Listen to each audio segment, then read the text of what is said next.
જય શ્રી કૃષ્ણ. ભગવાનની લીલા ચેનલમાં આપનું હાર્દિક સ્વાગત છે. જો તમે આ ચેનલમાં સૌ પ્રથમ વખત આવી રહ્યા હો તો ચેનલને સબસ્ક્રાઈબ અને વિડીયોને લાઈક કરવાનું ભૂલતા નહીં. આજે આપણે આ વિડીયોમાં કામદા એકાદશી વિશે જાણીશું. એકાદશીનું શું મહત્વ છે, તેની પૂજા વિધિ અને તેની વ્રત કથા વિશે અને તેનો પાળાનો સમય વિશે આજે આપણે આ વિડીયોમાં જાણીશું. 19 એપ્રિલ અને શુક્રવારે ચૈત્ર માસના શુક્લ પક્ષની એકાદશી છે, જેને કામદા એકાદશી કહેવામાં આવે છે. એવું માનવામાં આવે છે કે આ વ્રત ભક્તોની દરેક મનોકામના પૂર્ણ કરે છે. આ કારણે તેને કામદા એકાદશી કહેવામાં આવે છે. શુક્ર અને એકાદશીના સંયોગમાં વ્રતની સાથે શુક્ર ગ્રહની સાથે ભગવાન વિષ્ણુ અને લક્ષ્મીજીની વિશેષ પૂજા પણ કરવી જોઈએ. કામદા એકાદશીનું વ્રત કામના સાથે કરવામાં આવે છે. તે પૂર્ણ થાય છે અને પારિવારિક સમસ્યાઓ પણ સમાપ્ત થાય છે. નારદ અને વિષ્ણુ પુરાણ મુજબ કામદા એકાદશીના વ્રતના પુણ્યથી પાપો દૂર થાય છે. આ એકાદશી પરેશાનીઓમાંથી મુક્તિ અપાવે છે. આ વ્રતની અસરથી મનોકામના પણ પૂર્ણ થાય છે. આ કારણથી તેને ફલદા એકાદશી પણ કહેવામાં આવે છે. આ એકાદશીની કથા અને મહત્વ સૌ પ્રથમ વશિષ્ઠ મુનિએ સૂર્યવંશના રાજા દિલીપને સંભળાવ્યું હતું. આ પછી દ્વાપર યુગમાં શ્રી કૃષ્ણએ અર્જુનને કામદા એકાદશી વિશે પણ જણાવ્યું હતું. ચાલો જાણીએ કે એકાદશીની શરૂઆત ક્યારે થાય છે. તો ચૈત્ર મહિનાના શુક્લ પક્ષની એકાદશી તિથિ 18 એપ્રિલ ગુરુવારે સાંજે 5 વાગે અને 31 મિનિટથી શરૂ થાય છે, જે 19 એપ્રિલના રોજ રાત્રે 8 વાગે અને 4 મિનિટે સમાપ્ત પણ થઈ જશે. ઉદય તિથિ માન્યતા અનુસાર આ વર્ષે કામદા એકાદશી 19 એપ્રિલ અને શુક્રવારના રોજ કરવામાં આવશે. કામદા એકાદશીનો દિવસનું બ્રહ્મ મુહૂર્ત સવારે 4 વાગે અને 23 મિનિટથી 5 વાગે અને 7 મિનિટ સુધીનો છે, જ્યારે અભિજીત મુહૂર્ત એટલે કે તે દિવસનો શુભ સમય સવારે 11 વાગે અને 54 મિનિટથી શરૂ થઈને 12 વાગે અને 46 મિનિટ સુધીનો છે. કામદા એકાદશીના દિવસે તમે સૂર્યોદયથી સવારે 10 વાગે અને 57 મિનિટ સુધી કોઈ પણ સમયે ભગવાન વિષ્ણુની પૂજા કરી શકો છો, કારણ કે તે સમયે રવિ યોગ હશે, જે પૂજા માટે સારો છે. તે સમયે વૃદ્ધિ યોગ પણ હશે. તમે જે પણ પુણ્ય કરશો તેમાં વધારો થશે. જેઓ 19મી એપ્રિલે કામદા એકાદશીનું વ્રત રાખે છે, તેઓ 20મી એપ્રિલે પારણા કરશે. તે દિવસે પારણાનો સમય સવારે 5 વાગે અને 50 મિનિટથી શરૂ થઈને 8 વાગે અને 26 મિનિટ સુધીનો છે. દ્વાદશી તિથિ તે દિવસે રાત્રે 10 વાગે અને 41 મિનિટે સમાપ્ત થશે. દ્વાદશીના અંત પહેલા પારણા કરી લેવા જોઈએ. ચાલો કામદા એકાદશીની પૂજાની રીત જાણીએ. તો વ્રતના એક દિવસ પહેલા ભગવાન વિષ્ણુનું એક વખત ભોજન કર્યા પછી ધ્યાન કરવામાં આવે છે. એકાદશીના દિવસે સવારે વહેલા ઉઠો અને સૂર્યોદય પહેલાં સ્નાન કરવું જોઈએ. ઉગતા સૂર્યને જળ અર્પણ કરવું જોઈએ અને પછી પૂજા સ્થાન કે મંદિરમાં જઈને વ્રતની પ્રતિજ્ઞા પણ લેવી જોઈએ. વ્રતનો સંકલ્પ લીધા પછી તુલસી અને પીપળાના ઝાડને જળ અર્પણ કરવું જોઈએ અને દીવો પણ પ્રગટાવવો જોઈએ. ભગવાન વિષ્ણુજીની પૂજા કરવી જોઈએ.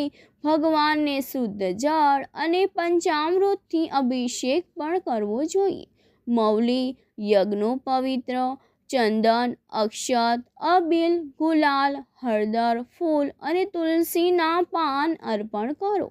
કમળ, ગુલાબ, પારિજાત અથવા તો વૈજયંતી ફૂલોથી પૂજા કરો. ભગવાનને ધૂપ અને દીવો અર્પણ કરો અને કથા સાંભળો. મીઠાઈ અને ફળ અર્પણ કરો અને ભગવાનની આરતી પણ તમે કરો. શુક્રવાર અને એકાદશીના દિવસે ભગવાન વિષ્ણુની સાથે શુક્રની પણ પૂજા કરો. વિષ્ણુજીની પૂજા કરતી વખતે ઓમ નમો ભગવતે વાસુદેવાય મંત્રનો જાપ કરતા રહો. ભગવાન વિષ્ણુની પૂજા કર્યા પછી શુક્ર ગ્રહની પણ પૂજા કરો. એકાદશી પર ભગવાન વિષ્ણુ અને તેમના અવતાર સંબંધિત શાસ્ત્રોનો પાઠ કરો. શ્રી કૃષ્ણ અને શ્રી રામની વાર્તાઓ વાંચો અથવા તો સાંભળો. ક્રીમ કૃષ્ણાય નમઃ, રામાય નમઃ અને શ્રી રામ શ્રી કૃષ્ણના નામનો પણ જાપ કરી શકો છો. ઓછામાં ઓછા 108 વાર મંત્રનો જાપ કરવો જોઈએ.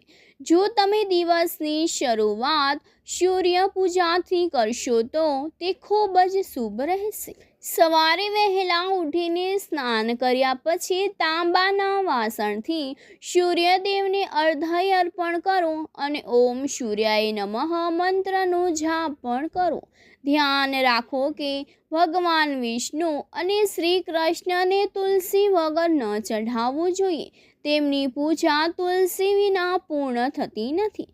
જો તમે તુલસીની સાથે ભગવાન વિષ્ણુના સ્વરૂપ અને શાલિગ્રામની પણ પૂજા કરી શકો છો. એકાદશીની સવારે તુલસીને જળ ચઢાવો.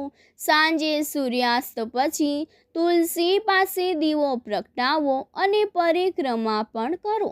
જે લોકો એકાદશીનો ઉપવાસ કરે છે તેઓએ દિવસભર ભોજન ન કરવું જોઈએ અને દિવસભર ભગવાનનું ધ્યાન કરવું. જે લોકો માટે ભૂખ્યા રહેવાનું શક્ય નથી તેમને ફળોના રસ, દૂધ અને મોસમી ફળોનું સેવન કરવું જોઈએ. જરૂરિયાતમંદ લોકોને ફળનું દાન કરો.